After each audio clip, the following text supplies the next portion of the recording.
আসসালামু আলাইকুম। আমি আতিকুল্লাহ। পিএইচপির বাংলা টিউটোরিয়ালে আহ, আমরা থিম তৈরি করছিলাম এবং থিমের গত পর্ব পর্যন্ত আমরা এই পর্যন্ত আমাদের ইয়া ছিল, আহ, অগ্র অগ্রসর হয়েছিলাম। তো আজকে আমরা যেটি করব সেটি হচ্ছে আমরা আবার সেই ইন্ডেক্স ফাইলটি ওপেন করলাম, আমার যেই এইচটিএমএল ইন্ডেক্স ফাইলটি। এবং ওয়ার্ডপ্রেস থেকে আমি যেটি করব সেটি হচ্ছে আমার সাইড বার। তো সেই সাইড বারের জন্য আমি সাইড বার পেজটি ওপেন করলাম এবং এখানে দেখুন সাইড বারের মধ্যে যেই কাজগুলো রয়েছে, তো সেখানে এখানে সাইড বারের মধ্যে আমার ডিভ আইডি এবং আইডি সাইড বার এবং এখানে একটি পিএইচপি ফাংশন রয়েছে যেটি আমার সাইডবারে যখন উইগেট সেট আপ করবো সেটির জন্য সে এই কাজ এই সেট আপ উইগেটটি ফাংশনটি কাজ করার জন্য এটি। এবং এটি হচ্ছে আমার সার্চ ফর্ম সার্চ করার জন্য, এখানে হচ্ছে ডাব্লিউপি লিস্ট পেজ এবং archive category WordPress list bookmark meta, যেই যেই as usual meta tag subscribe যেই বাটন মেনুগুলো থেকে থাকে অ্যাজ ইউজুয়াল, তো সেইগুলো এখানে অ্যাকচুয়ালি দেওয়া আছে। তো এখান থেকে আমার যেই জিনিসগুলো দরকার সেটা হচ্ছে যে আমার এই কোডটুকু দরকার, যে আমার উইগেট যাতে ইনস্টল করলে ইনস্টল প্রবলেম না হয়, তো সেই জন্য আমি এটাকে ইনস্টল করলাম। এখান থেকে কাট করে ওইখানে দিলাম, এটি ডিলিট করে দিই এবং এখানে অল ওকে। তো এখানে দেখুন আমি এখন আমার সাইড বার কই আছে, সাইড বার এই যে আমার অ্যাসাইড। তো এই অ্যাসাইড পুরোটি কপি করলাম, অ্যাসাইড শেষ হয়েছে কই, এইখানে। তো এই পুরো এবং এখানে আমার যেহেতু এখানে অ্যাসাইড ইয়াটি ইউজ করা হয়েছে, তো সেই হিসেবে আমি এই সবগুলো এখান থেকে ফেলে দিলাম কারণ এগুলো আমি চাচ্ছি না। বাট এখানে আমি আপাতত এই সার্চ অপশনটি রাখলাম এবং কেন রাখলাম সেটি আমি পরে বলছি। তো এখান থেকে আমি এই পুরো অ্যাসাইডটি কপি করলাম, অ্যাসাইডটিকে পেস্ট করলাম এবং এই অ্যাসাইডটির ইন ট্যাগটি এখানে শেষ না হয়ে আমার এখানে ডিভ ট্যাগের আন্ডারে শেষ হবে। এবং এখানে আমার এই ডিভ আইডি সাইডবার এটির কোনো দরকার নাই এবং সেই হিসেবে আমার এই অ্যাসাইড এটি। এরপর যেই কাজটি আমরা করেছিলাম সেটি হচ্ছে যে আমার এখানে সার্চ ফর্ম, যে আমরা আহ, যে সার্চ আমার যে এই যে এখানে একটি সার্চ ফর্ম রয়েছে, তো সেই সার্চ ফর্মটির এইচটিএমএল কোড হচ্ছে এটি। তো সেটি আমার এইচটিএমএল কোড আমার এখন দরকার নাই। তো সেই জন্যে আমার এই এইচটিএমএল কোডের পরিবর্তে আমি এই যে সার্চ অপশনটি এখানে রেখেছিলাম এটির পরিবর্তে আমি এটি ইউজ করলাম। আদার অল গুড। এবার যদি আমার সাইটটিকে আমি রিলোড দেই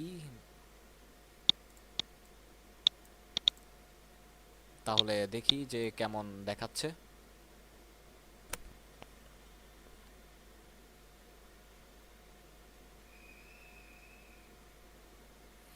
ভেরি গুড। এখানে আমার রিসেন্ট পোস্ট, ক্যাটাগরি, আর্কাইভ, আমার যে সাইডবারটা আমি তৈরি করেছিলাম সেই সাইডবার এখানে শো করছে। এবং এখানে সাইডবার ইন্ড ইফ অল ওকে। তো বন্ধুরা এখানে আমাদের সাইডবার রেডি হয়েছে। তো এবার আমার যে কাজটি আমি করতে চাচ্ছি, যে আমার সাইডবারটিতে এখন আমরা যদি দেখি যে এখানে মেনু রয়েছে, কিন্তু সেই মেনুগুলো হচ্ছে আমার স্ট্যাটিক, কিন্তু আমাকে অবশ্যই অবশ্যই ডাইনামিক মেনু তৈরি করতে হবে। তো সেই জন্যে আমি স্বভাবতই এটিকে ফেলে দিলাম এবং আমার মেনুর জন্যে আমার স্বভাবতই ধরুন আমি আমার ব্যাক এন্ডে গেলাম এবং ব্যাক এন্ডে আমার ব্ল্যাঙ্ক থিমের আন্ডারে হচ্ছে আমার মেনু। তো সেই মেনুর মধ্যে আমি গেলাম এবং স্বভাবতই এখানে আমার এই এখানে যে মেনুটি তৈরি করা রয়েছে সেই মেনুটি অ্যাকচুয়ালি পূর্বের তৈরি করা। তো আমি অ্যাকচুয়ালি পূর্বে যখন HTML ওয়ার্ডপ্রেসে কাজ করেছিলাম আমি পার্সোনালি আমার ক্লায়েন্টের জন্য, তো সেইগুলো তো আমি রিয়েলি সরি অ্যাকচুয়ালি এগুলো থাকার জন্য। তো আমি সব এখন ডিলিট করে দিচ্ছি। তো এখানে hello world it's okay, but পেজের মধ্যে যদি আমি এখন যাই, সরি আমার যদি অ্যাপিয়ারেন্স এবং মেনুর মধ্যে যদি যাই,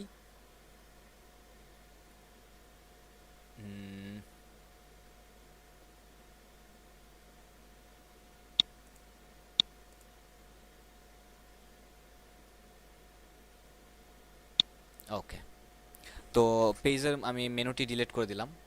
তো যেটি আমি আসলে চাচ্ছিলাম সেটি হচ্ছে যে এখন অ্যাকচুয়ালি আমি বারবার বলে নিচ্ছি যে এখানে অ্যাকচুয়ালি আমি আমার পার্সোনাল কাজের জন্য এই ওয়ার্ডপ্রেস থিমটি কিছুদিন পূর্বে যখন ইনস্টল করেছিলাম তখন ওইখানে কাজ করার ক্ষেত্রে আমি মেনু তৈরি করেছিলাম, সেই মেনুগুলো থেকে গিয়েছিল। কিন্তু আপনারা যখন ফ্রেশ একটি ওয়ার্ডপ্রেস থিম ইনস্টল করতে যাবেন তখন স্বভাবতই আমি মাত্র যেই ডিলেটগুলো করলাম সেই ডিলেটগুলো আপনাদের থাকবে না, ফ্রেশ এরকম একটি অপশন চলে আসবে। এবং এখানে আপনাকে একটি ওয়ার্নিং দিচ্ছে, যেই ওয়ার্নিংটি হচ্ছে যে the current theme does not natively support menu, যে এখানে সে মেনু সাপোর্ট করে না। তো সে মেনু যেহেতু সাপোর্ট করে না, এটি সাপোর্ট করানোর জন্য আমাদের যে কাজটি করতে হবে যে এখান থেকে আমি আমার মেনুটি ডিলিট করে ফেললাম এবং এটিকে সেভ করলাম। এবং সেভ করার পর যদি আমি আমার থিমটি রিলোড নেই তাহলে দেখুন এখন এখানে আমার মেনুটি নেই। তো মেনুটি যেহেতু নেই তো সেহেতু সেই হিসেবে আমার এখন ফাংশন ডট পিএইচপির মধ্যে আমি গেলাম এবং ফাংশন ডট পিএইচপির ঠিক এটির নিচে আমি এখানে কিছু অ্যাড করলাম, যেটি হচ্ছে ওয়ার্ডপ্রেস 3.5 এর মধ্যে ব্যবহৃত হয় এবং অ্যাকচুয়ালি 3 থেকে এটি শুরু হয়েছে, যে register nav menus array menu nav main navigation menu এবং এরপর হচ্ছে আমার যে if function exist register navigation menu এবং এটিকে আমি সেভ করলাম। এবার যদি আমি আমার ব্যাকএন্ডে যাই এবং পেজটিকে জাস্ট রিলোড করলাম, রিলোড করলে দেখুন আমার এরর মেসেজ যেটি ছিল সেই মেসেজটি আমার চলে গেছে। এবং এখন স্বভাবতই যেহেতু আমার কোনো পেজ নেই তো সেই হিসেবে আমাকে আগে কয়েকটা পেজ তৈরি করতে হবে। সো পেজ তৈরি করার জন্য আমি দ্রুত কিছু পেজ তৈরি করে নিচ্ছি এবং পেজ তৈরি করার ক্ষেত্রে এখানে প্রথমে হচ্ছে আমার হোম।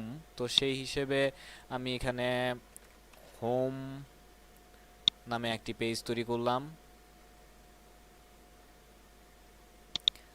তারপরে আরেকটি পেজ হচ্ছে অ্যাবাউট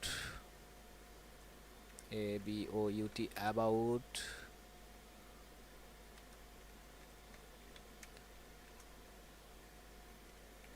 কর্প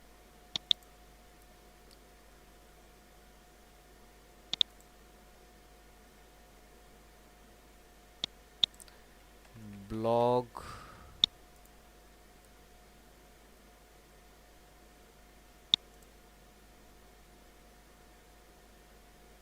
এরপর হচ্ছে কন্টাক্ট আস।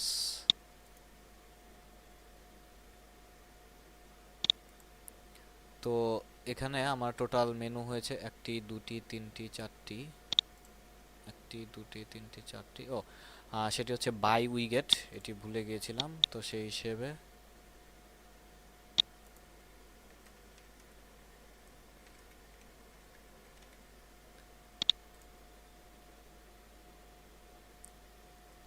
পাবলিশ। এবার যদি আমার মেনুর আন্ডারে যাই, এখানে একটি মেইন মেনু ক্রিয়েট করলাম এবং স্বভাবতই এখান থেকে আমার যেই 5টি রয়েছে সেটিকে আমি অ্যাড করলাম। এখন যদি আমি আমার ওয়েবসাইটে যাই তাহলে দেখব এখানে স্টিল নাও কোনো মেনু এখানে নেই, এবং সেই মেনুটি না থাকার পেছনে কারণ সেটিতেই আমরা এখন যাচ্ছি। যে এখানে দেখুন আমার সাইড বারের এখানে কোনো নেভিগেশনের আন্ডারে কোনো কিছু আমরা লেখা হয়নি। তো এখানে আমাকে কিছু কোডিং করতে হবে। তো সেটির জন্যে তো এবার আমরা এখানে এই ন্যাভ মেনুর আন্ডারে আমরা একটি কোড লিখলাম, এবং এখানে আমি স্বভাবতই আমার ব্যাকএন্ডে এখানে যেই নামটি দিয়েছি, তো সেই ক্ষেত্রে এখানে আমার সেই নামটি দিতে হবে। এটিকে আমি সেভ করলাম। এবার যদি আমি আমার পেজটি ওপেন করি, তাহলে এখানে দেখুন আমার মেনুটি চলে এসছে, কিন্তু আমার হোম পেজ এই ঝামেলাগুলা। তো সেটির জন্য আমরা যেটি করব যে প্রথমে আমার থাকবে হচ্ছে হোম পেজ, তারপর হচ্ছে অ্যাবাউট। তো সেই হিসেবে আমার কই অ্যাবাউট, তারপরে হচ্ছে কন্টাকাস, তো সেই হিসেবে কন্টাকাস, এবং widget blog. Okay, by widget and blog. তো সেইটি এটি করে মেন মেনু, সেভ, সেভ,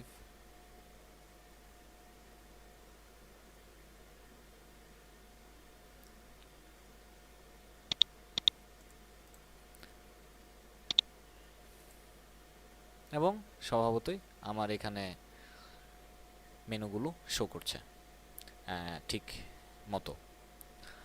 তো বন্ধুরা, আমরা মেনু তৈরি করলাম। তো আজকে এই পর্যন্তই, পরবর্তী টিউটোরিয়ালে আবার দেখা হবে।